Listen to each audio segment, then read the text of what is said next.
이 나이 먹은 늙은이한테 함부로 말하는 거 아니야, 도련님. 조용했던 장례식장에 노인의 단호한 목소리가 울려 퍼집니다. 주변이 순식간에 얼어붙었죠. 양복 입은 조폭이 비웃듯 노인에게 다가갑니다. 그 순간 백발의 할아버지 손에서 펼쳐지는 믿을 수 없는 광경. 오늘 이 장례식장은 그 누구도 예상치 못한 전장이 됩니다. 장례식장 내부는 희미한 조명 아래 정적이 흐르고 있었습니다. 가지런히 놓인 국화 화환들과 고인의 영정 사진 앞에는 검은 양복을 입은 노인들이 차례로 헌화하고 있었죠. 여느 장례식과 다름없어 보였지만 이 조문객들의 눈빛에는 보통 노인들에게서 볼 수 없는 날카로움이 감춰져 있었습니다. 박 대령님, 마지막까지 고생 많으셨습니다. 70대로 보이는 김현석은 영정 앞에서 깊게 고개를 숙였습니다. 그의 등 뒤로 서 있던 다른 노인들도 같은 모습으로 고인을 향해 경의를 표했죠. 그들의 손은 주름지고 약해 보였지만 자세히 보면 굳은 살이 박힌 흔적이 남아 있었습니다. 아직도 믿기지가 않네요. 우리 중에 제일 건강하셨는데. 장의사 옆에 서 있던 이진호가 중얼거렸습니다. 김현석은 그저 묵묵히 고개를 끄덕일 뿐이었습니다. 78배 나이에도 허리가 곱고 눈빛이 또렷했죠. 그는 장례식장을 둘러보며 참석한 동료들을 확인했습니다. 모두 10명 남짓, 젊은 시절 함께 특수부대에서 복무했던 전우들이었습니다. 마지막 임무라고 생각하자고. 대령님을 위해서라도. 김현석이 낮은 목소리로 말했습니다. 장례식장 바깥에서는 검은색 고급 세단 세대가 요란하게 도착했습니다. 차에서 내린 남자들은 까만 정장을 입고 있었지만 그들의 거친 움직임과 문신이 살짝 드러난 목덜미는 그들이 단순한 조문객이 아님을 말해주고 있었습니다. 태봉파가 여기까지 손을 뻗치려 한다니 참 대단하네요. 창가에서 밖을 지켜보던 최영수가 혀를 찼습니다. 김현석은 아무 말 없이 그저 고개만 끄덕였습니다. 이미 며칠 전부터 소문은 들려오고 있었습니다. 이 지역을 장악하려는 태봉파가 장례식장까지 손을 뻗치려 한다는 이야기였죠. 재개발 이권이 걸린 땅이라 그들에게는 무엇이든 방해물이 될 수 없었습니다. 오늘만큼은 조용히 보내드려야 하는데. 김현석의 말에 주변 노인들이 고개를 끄덕였습니다. 그때였습니다. 장례식장 문이 거칠게 열리며 남자 5명이 들어섰습니다. 앞장선 남자는 30 중반의 날카로운 눈매에 얼굴에 흉터가 있었고 그 뒤로 젊은 조직원들이 따라 들어왔습니다. 이 동네 장의사 누구야? 나와봐. 흉터 남자가 소리쳤습니다. 조문객들이 놀라 고개를 돌렸고 장의사는 당황한 표정으로 앞으로 나왔습니다. 무슨 일이십니까? 여기는 장례식장인데. 장례식장이니까 조용히 해야지, 안 그래? 흉터 남자가 비웃듯 말했습니다. 재개발 시작되면 이 자리도 다 밀려. 우리 태봉파 회장님께서 미리 인사드리러 오라 하셨어. 장의사는 얼굴이 창백해져 말을 잇지 못했습니다. 그때 조직원 하나가 영정 사진 앞으로 다가가 이런 늙은이 하나 죽었다고 뭐 이렇게 난리야? 하며 영정을 손가락으로 툭툭 건드렸습니다. 장례식장 안의 공기가 순식간에 얼어붙었습니다. 김현석은 천천히 자리에서 일어났습니다. 그의 눈빛이 변했습니다. 더 이상 평범한 노인의 눈빛이 아니었죠. 그만하지. 김현석의 단호한 목소리가 장례식장에 울려 퍼졌습니다. 흉터 남자가 돌아보며 비웃었습니다. 할아버지, 이런 데서 영웅 놀이하다 다치실라. 김현석은 그저 미소만 지었습니다. 그 미소에는 오랜 세월의 무게와 경험이 담겨 있었죠. 이 나이 먹은 늙은이한테 함부로 말하는 거 아니야, 도련님. 흉터 남자는 껄껄 웃으며 김현석에게 다가왔습니다. 그의 눈에는 노인을 향한 경멸이 가득했죠. 할아버지, 지금 제가 누군지 아세요? 태봉파 행동대장 강철호입니다. 이 동네 누가 저한테 말대꾸하는지 아십니까? 김현석은 천천히 고개를 끄덕였습니다. 알아. 그래서 한 번 더 기회를 주는 거야. 지금 나가. 강철호가 참지 못하고 웃음을 터뜨리며 옆에 있던 부하에게 눈짓했습니다. 젊은 조직원이 김현석의 멱살을 잡으려 손을 뻗었죠. 그 순간이었습니다. 김현석의 움직임은 눈 깜짝할 사이에 일어났습니다. 그의 손이 번개처럼 움직여 조직원의 손목을 붙잡았고 다음 순간 조직원은 바닥에 얼굴을 박고 쓰러져 있었습니다. 너무 빨라서 아무도 그 과정을 제대로 보지 못했죠. 강철호의 말이 목구멍에 걸렸습니다. 김현석은 여전히 평온한 표정으로 서 있었습니다. 우리 박 대령님 장례식에서 소란 피우지 마라. 마지막으로 한 번 더 말한다. 나가. 그제야 강철호는 자신이 보통 노인들을 상대하고 있지 않다는 사실을 깨달았습니다. 김현석 뒤로 서 있던 다른 노인들도 하나둘 자리에서 일어났습니다. 그들의 눈빛과 자세는 더 이상 노인의 것이 아니었습니다. 이봐, 너희 뭐야? 강철호가 소리쳤습니다. 이진호가 천천히 앞으로 나서며 말했습니다. 우린 그저 옛 전우의 마지막을 배웅하러 온 사람들일 뿐이지. 하지만 자네들이 자꾸 방해하니. 2명의 조직원이 동시에 달려들었습니다. 74세 최영수는 지팡이를 휘둘러 한 명의 무릎을 정확히 가격했고 이진호는 손수건으로 다른 한 명의 팔을 감아 제압했습니다. 모두 군인 출신다운 정확하고 경제적인 동작이었죠. 이게 무슨... 강철호는 믿을 수 없다는 표정으로 뒤로 물러섰습니다. 김현석이 담담하게 말했습니다. 우린 그저 늙은이들이야. 평생을 나라를 위해 싸웠고 이제는 조용히 남은 생을 살고 싶은 사람들이지. 하지만 자네들이 우리 전우의 명복을 빌 시간조차 방해한다면. 강철호는 더 이상 말을 잇지 못했습니다. 그는 부하들에게 눈짓하고는 황급히 장례식장을 빠져나갔습니다. 나가면서도 이거 두고 볼 테다. 라고 외쳤지만 그의 목소리에서는 이미 패배감이 묻어났습니다. 장례식장이 다시 조용해졌습니다. 김현석은 무거운 한숨을 내쉬었습니다. 저놈들 가만히 있지 않을 겁니다. 최영수가 말했습니다. 김현석은 고개를 끄덕였습니다. 알고 있네. 우리도 가만히 있을 순 없겠지. 이진호가 다가와 어깨를 두드렸습니다. 박 대령님이 살아계셨다면 뭐라고 하셨을까요? 김현석의 입가에 옅은 미소가 번졌습니다. 틀림없이 이놈들 나이는 많이 먹었어도 아직 정신은 그대로구만. 이라고 하셨을 걸세. 노인들 사이에 잠시 웃음이 번졌습니다. 그들은 다시 영정 앞에 모여 있었지만 이제 그들의 눈빛은 달라져 있었습니다. 그것은 마치 오래전 전장에서 임무를 앞두고 있던 시절의 눈빛이었죠. 장례식장 바깥 강철호는 차 안에서 전화를 걸고 있었습니다. 회장님, 문제가 생겼습니다.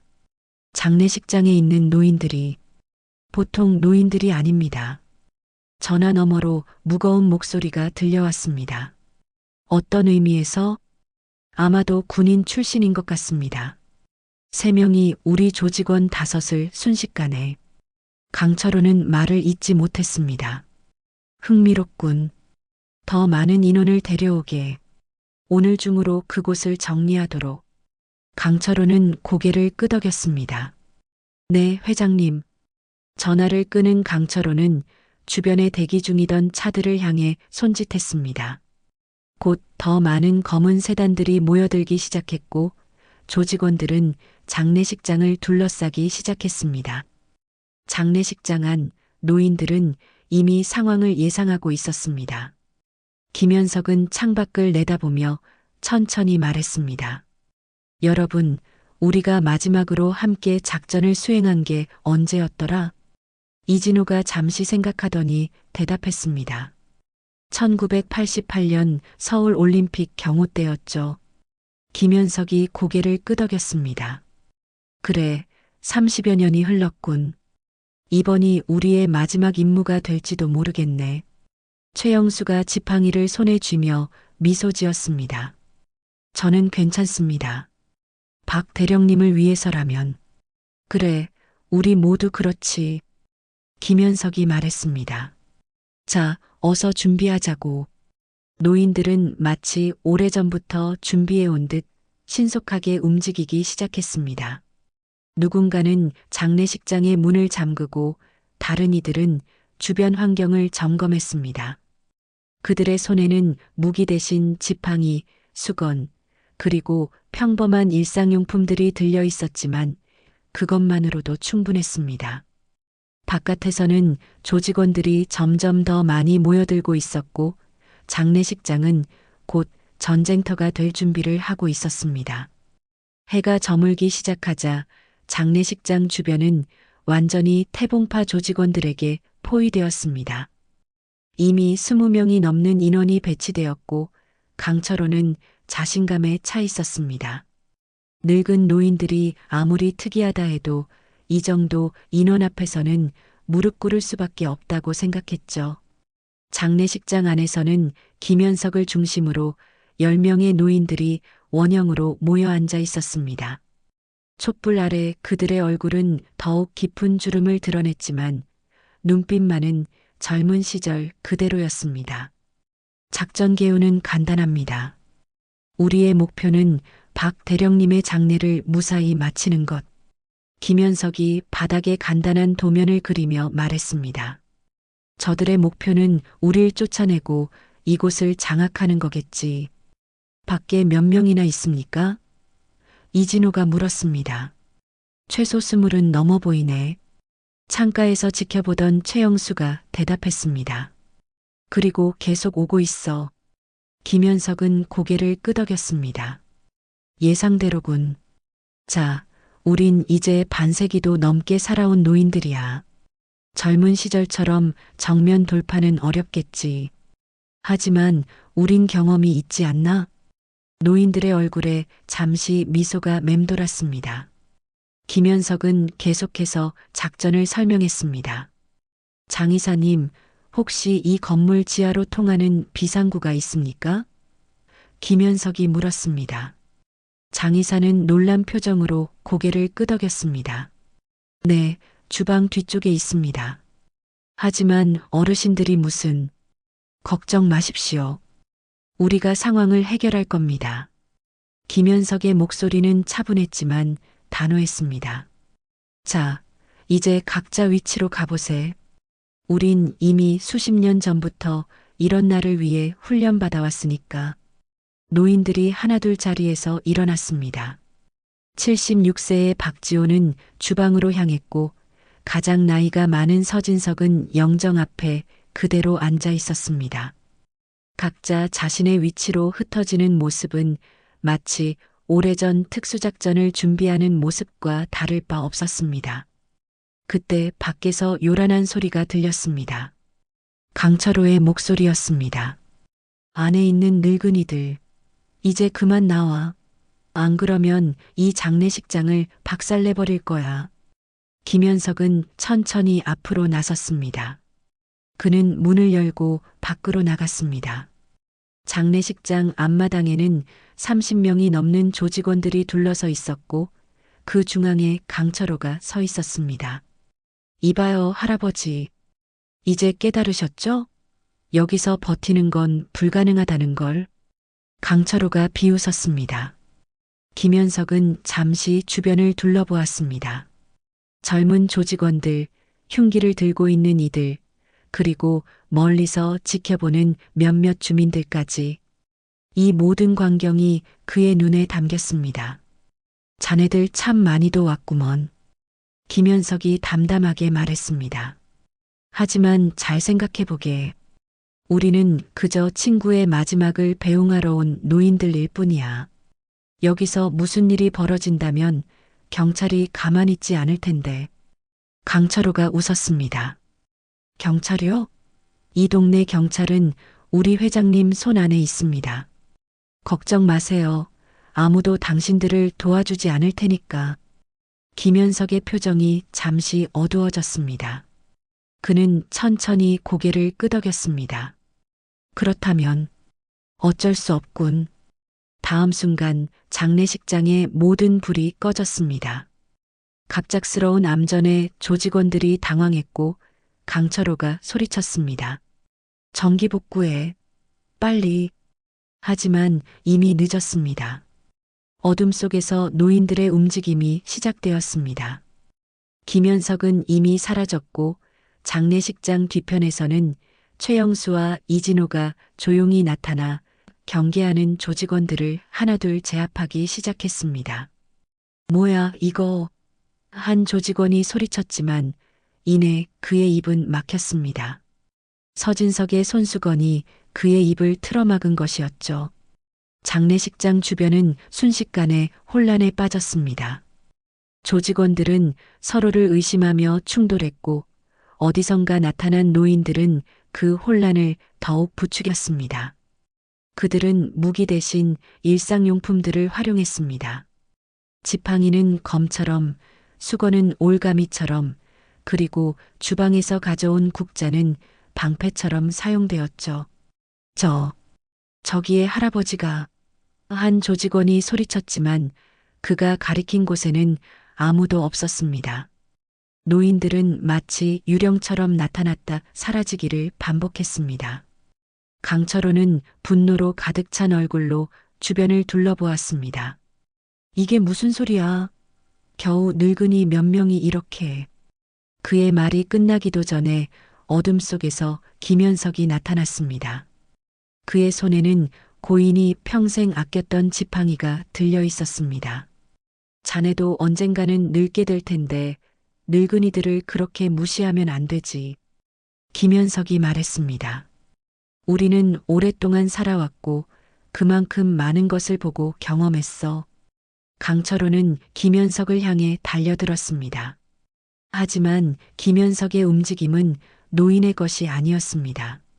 그는 한 걸음 물러서며 강철호의 공격을 피했고 지팡이로 강철호의 발목을 가볍게 쳤습니다.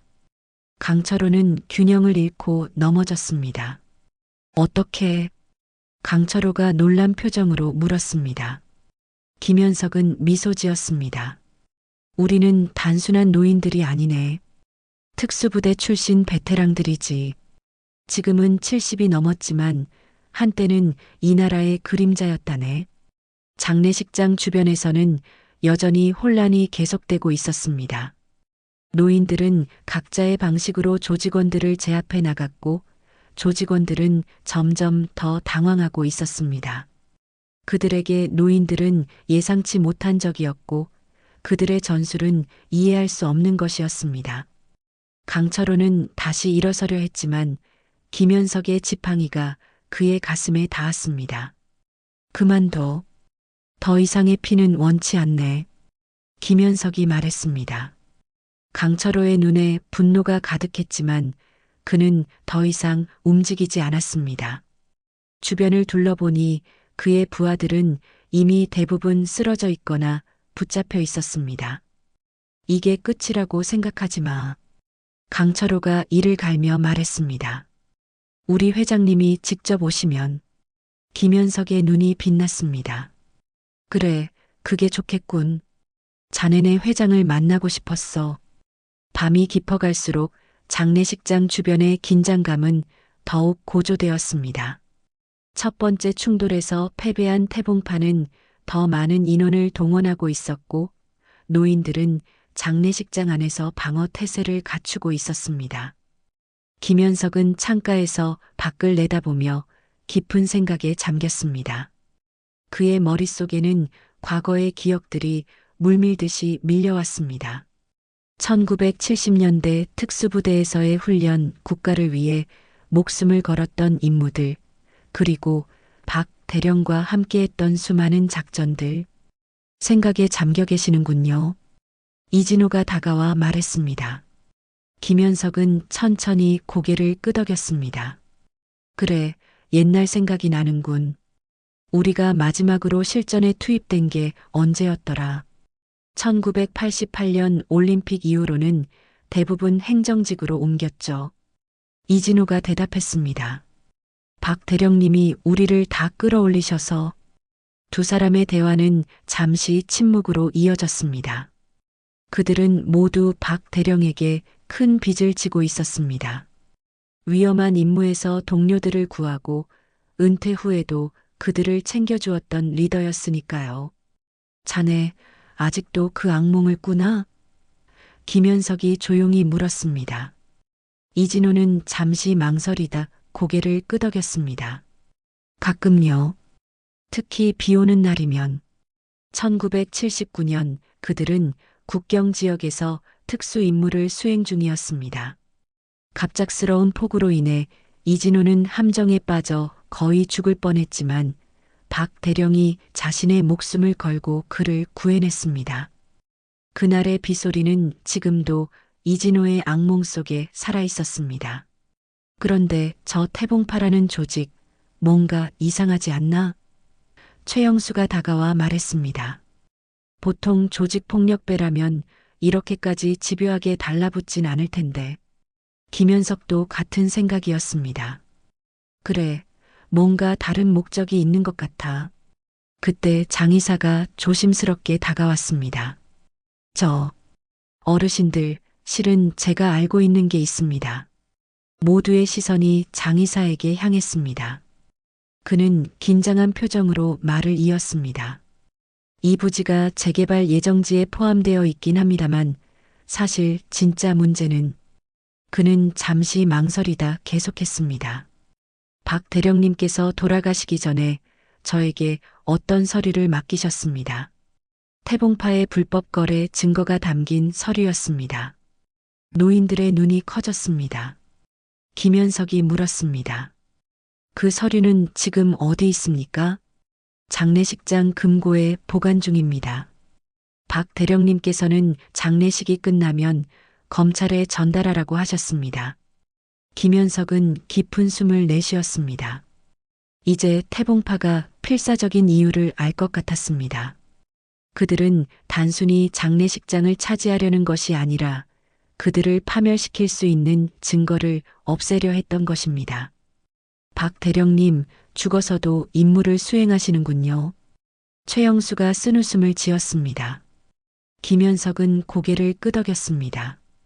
그래, 마지막까지 전사로 살다 가셨어. 그때 밖에서 차량 소리가 들렸습니다. 최영수가 창가로 달려가 밖을 내다보았습니다. 대형 세단이 도착했습니다. 아마도 회장이겠지. 김현석이 말을 마쳤습니다. 자, 이제 진짜 시작이군. 노인들은 서로를 바라보았습니다. 그들의 눈빛에는 결의가 담겨 있었습니다. 이것은 단순한 충돌이 아니라 그들의 마지막 임무였습니다. 박 대령의 유지를 받들어 정의를 지켜내는 임무. 밖에서는 검은색 리무진에서 한 남자가 내렸습니다. 50대 중반으로 보이는 그는 깔끔한 정장 차림에 날카로운 눈매를 가지고 있었습니다. 태봉파 회장 장태봉이었습니다. 상황이 어떻게 됐나? 장태봉이 강철호에게 물었습니다. 강철호는 긴장한 표정으로 대답했습니다. 생각보다 까다롭습니다. 저들은 보통 노인들이 아닙니다. 장태봉은 차갑게 웃었습니다. 노인들이 뭐 어쩌겠나? 내가 직접 나서지. 그는 천천히 장례식장을 향해 걸어갔습니다. 그의 뒤로는 10여 명의 보디가드가 따랐습니다. 장례식장 문 앞에 서서 그는 소리쳤습니다. 안에 계신 분들, 저는 태봉파 회장 장태봉입니다. 대화를 나누고 싶습니다. 장례식장 안에서는 김현석이 천천히 문을 향해 걸어갔습니다. 그는 문을 열고 장태봉과 마주섰습니다. 반갑습니다, 회장님. 김현석이 공손하게 인사했습니다. 우리와 무슨 대화를 나누고 싶으신가요? 장태봉은 김현석을 위아래로 훑어보았습니다. 어르신께서는 무엇 때문에 이렇게까지 고집을 부리시는지 이해가 안 됩니다. 저희는 그저 이 부지를 매입하려는 것뿐인데. 김현석은 미소 지으며 장태봉을 바라보았습니다. 회장님, 우리는 그저 오랜 친구의 장례식을 치르고 싶을 뿐입니다. 그런데 왜 이렇게 방해하시는지 오히려 저희가 이해가 안 되는군요. 장태봉의 눈이 날카롭게 빛났습니다. 어르신, 솔직히 말씀드리죠. 저희는 박 대령이 가지고 있던 서류가 필요합니다. 그것만 넘겨주시면 더 이상 문제 삼지 않겠습니다. 아, 그 서류 말이군요. 김현석이 담담하게 말했습니다. 불법 자금 세탁, 정치인 매수, 그리고 재개발 비리에 관한 내용이 담긴. 장태봉의 표정이 굳어졌습니다. 역시 알고 계셨군요. 박 대령은 결코 무모한 사람이 아니었습니다. 그가 그런 위험한 증거를 수집했다면 당연히 안전장치도 마련했겠죠. 김현석의 목소리에는 자신감이 넘쳤습니다. 두 사람의 눈빛이 팽팽하게 맞부딪혔습니다. 주변의 조직원들과 노인들도 숨죽이며 지켜보고 있었죠. 어르신, 저는 어르신들을 존경합니다. 국가를 위해 목숨을 바치신 분들이니까요. 장태봉이 말을 이었습니다. 하지만 세상은 변했습니다. 이제는 돈과 권력이 정의를 결정하는 시대죠. 김현석은 천천히 고개를 저었습니다. 세상이 변했다고 정의까지 변하진 않습니다. 회장님. 장태봉의 인내심이 한계에 다다른 것 같았습니다. 어르신, 마지막으로 한 번 더 제안드립니다. 서류를 넘겨주세요. 그러면 모두가 평화롭게 헤어질 수 있습니다. 김현석은 장태봉을 바라보며 생각에 잠겼습니다. 그의 머릿속에는 수많은 전략과 가능성이 스쳐 지나갔죠. 결국 그는 결단을 내렸습니다. 회장님, 들어오시죠. 대화를 나눕시다. 장태봉은 잠시 망설이다가 고개를 끄덕였습니다. 좋습니다. 하지만 제 사람 둘을 데려가겠습니다. 김현석은 동의했고 장태봉은 2명의 보디가드와 함께 장례식장 안으로 들어섰습니다. 안에서는 다른 노인들이 경계의 눈빛으로 그들을 지켜보고 있었습니다. 장태봉이 영정사진 앞에 잠시 멈춰 섰습니다. 박 대령과는 개인적으로 아는 사이였습니다. 뛰어난 분이셨죠. 그분을 아셨습니까? 김현석이 놀란 표정으로 물었습니다. 장태봉은 쓴웃음을 지었습니다. 제 아버지가 그분께 많은 빚을 졌었죠. 1980년대 초 제 아버지는 간첩 누명을 쓰고 고초를 겪었습니다. 박 대령님께서 진실을 밝혀주셨지요. 김현석의 눈이 커졌습니다. 그는 그 사건을 기억했습니다. 박 대령이 직접 위험을 무릅쓰고 한 민간인의 누명을 벗겨준 일이 있었죠. 그렇다면 왜 이런 일을 벌이시는 겁니까? 김현석이 물었습니다. 장태봉의 눈빛이 차갑게 변했습니다. 사업이니까요. 감정과 사업은 별개입니다. 그때였습니다. 갑자기 밖에서 요란한 소리가 들렸고 이어서 총성이 울렸습니다. 모두가 놀라 밖을 바라보았습니다. 이게 무슨... 장태봉이 중얼거렸습니다. 최영수가 창가에서 외쳤습니다. 경찰입니다. 특수부대도 왔습니다. 장례식장 바깥으로 경찰차와 특수부대 차량들이 빠르게 들이닥치고 있었습니다.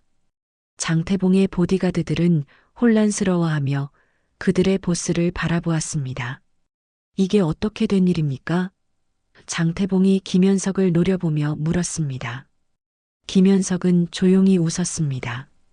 박 대령님은 항상 계획이 있으셨습니다. 회장님. 그분은 돌아가시기 전에 모든 증거를 검찰에 전달했고 오늘 밤 이 장례식장에서 벌어질 일까지 예상하셨던 겁니다. 장태봉의 얼굴이 창백해졌습니다. 그럼 내가 여기 온 것도 함정이었습니다.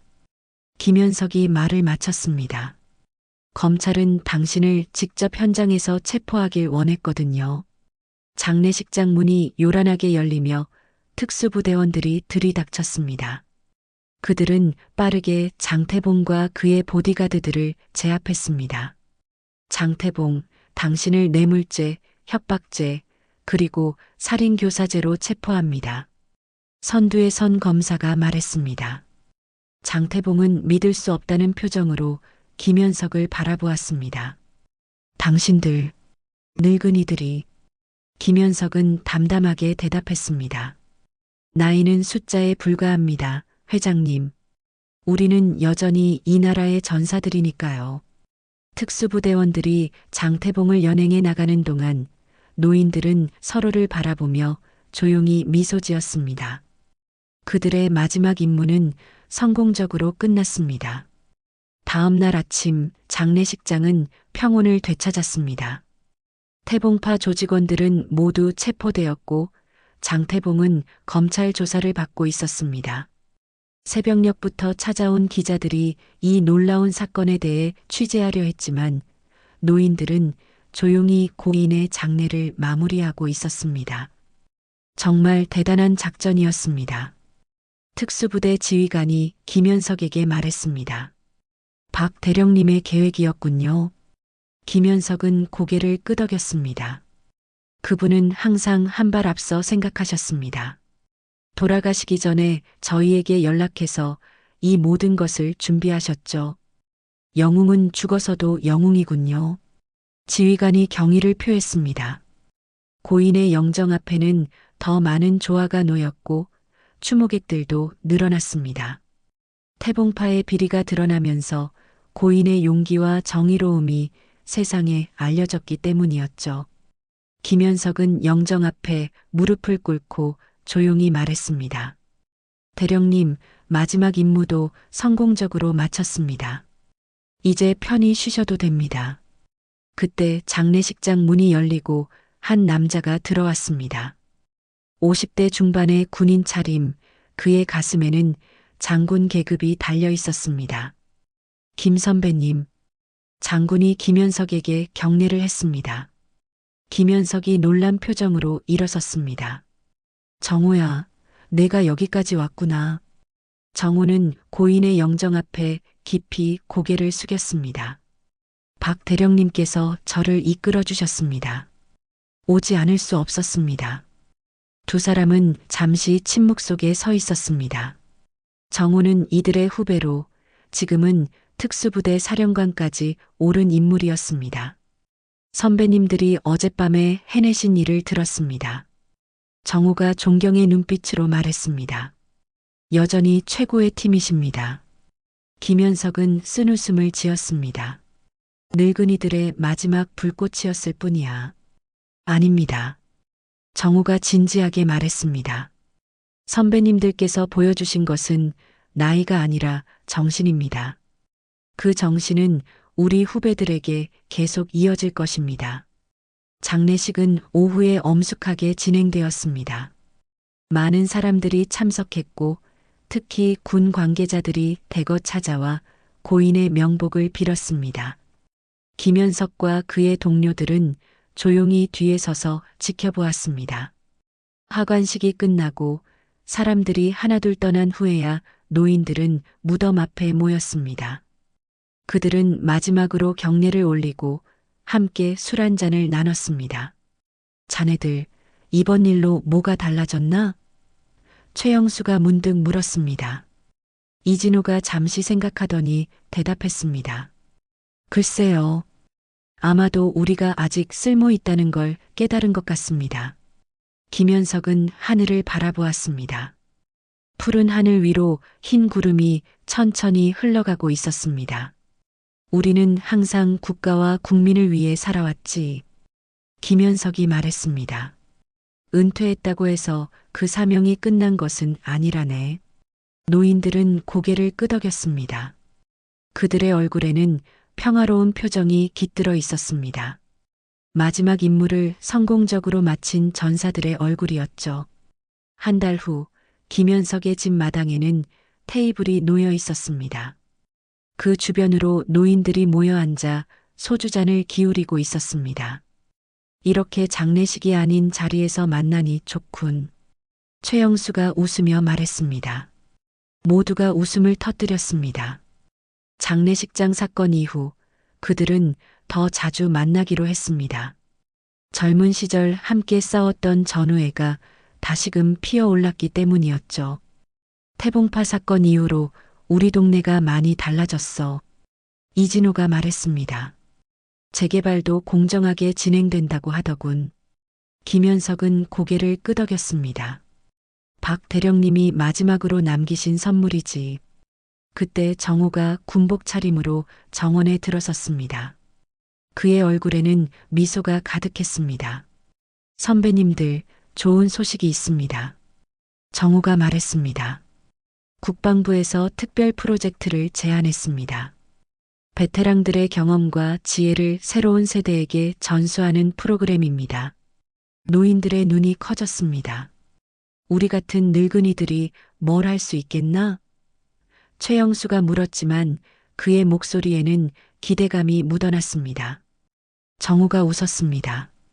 선배님들께서 장례식장에서 보여주신 전술과 판단력은 어떤 교과서보다 값진 것이었습니다. 그것을 젊은 장병들에게 가르쳐 주신다면. 김현석은 천천히 일어났습니다. 그의 눈빛이 젊은 시절처럼 빛났습니다. 우리의 경험이 다음 세대에게 도움이 된다면 그보다 더 큰 영광은 없을 것 같군. 노인들의 얼굴에 미소가 번졌습니다. 그들은 이제 더 이상 은퇴한 노인들이 아니었습니다. 그들은 여전히 국가를 위해 헌신할 수 있는 전사들이었죠. 박 대령님이 계셨다면 무척 기뻐하셨을 거야. 이진호가 말했습니다. 김현석은 하늘을 바라보았습니다. 어딘가에서 박 대령이 그들을 지켜보고 있는 것 같았습니다. 그래, 그분은 항상 우리를 믿으셨지. 나이는 숫자에 불과하다고. 저녁 노을이 지는 가운데 노인들은 새로운 임무를 위한 건배를 들었습니다. 그들의 손에는 더 이상 총이나 무기가 들려있지 않았지만 그들의 마음에는 여전히 정의와 용기가 살아 숨쉬고 있었습니다. 젊은이들을 가르치는 일 쉽지는 않을 거야. 최영수가 말했습니다. 김현석이 웃었습니다. 조폭들 상대하는 것보다야 쉽지 않겠나? 모두가 웃음을 터뜨렸습니다. 그들의 웃음소리가 정원을 가득 채웠습니다. 정원의 테이블 중앙에는 박 대령의 사진이 놓여 있었고 그 옆에는 흰 국화 한 송이가 꽂혀 있었습니다. 검은 제복을 입고 싸워온 그들에게 흰 국화는 새로운 시작을 알리는 상징이었습니다. 다음 세대를 위해 박 대령님의 뜻을 이어갑시다. 김현석이 잔을 들어 올렸습니다. 다음 세대를 위해 모두가 함께 외쳤습니다. 해가 완전히 저물고 별들이 하나둘 보이기 시작했습니다. 노인들의 이야기는 계속되었고 그들의 웃음소리는 밤하늘에 울려 퍼졌습니다. 그들은 세월의 무게를 이겨낸 전사들이었고 이제 새로운 전장에서 싸울 준비가 되어 있었습니다. 여러분, 오늘 검은 제복, 흰 국화라는 이야기 어떠셨나요? 나이가 들어도 여전히 빛나는 용기와 지혜, 그리고 전우애에 대한 이야기였습니다. 혹시 비슷한 경험이 있으시거나 이야기를 듣고 느낀 점이 있으시다면 댓글로 남겨주세요. 여러분의 의견이 저희에게 큰 힘이 됩니다. 그리고 이 이야기가 마음에 드셨다면 좋아요와 구독, 그리고 주변 분들에게 공유해 주시면 감사하겠습니다. 다음에 더 좋은 이야기로 찾아뵙겠습니다.